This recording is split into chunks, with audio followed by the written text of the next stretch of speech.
painting is actually one of my more recent ones, and I put it here because it's associated with childbirth. I associate this one with childbirth as well, even though it's not actually depicted in there. But I associate it with that because of beginnings, because of just the element of water being associated with birth and life. And so we have like the beginning of life starting here. This painting I did not long ago at all, maybe 6 months ago or so. I might have finished it, but this one is actually, I did it right after my last daughter was born. That's her there. And although she was born here at Franklin Hospital, I really have a sense of spiritual, divine being present. And for me, that has a lot to do with nature.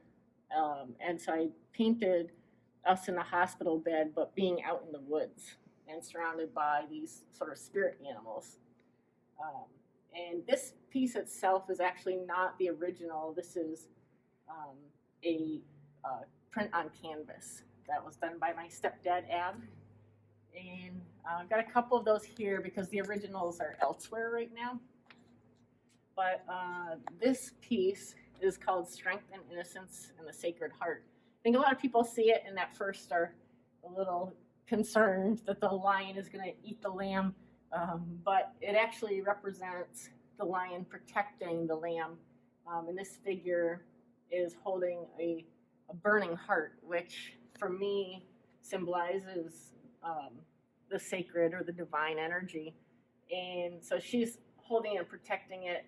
The lamb is just sort of standing here unafraid, just kind of just there, and the lion has its paws around both figures. So although it appears like a ferocious painting, it's actually about protection.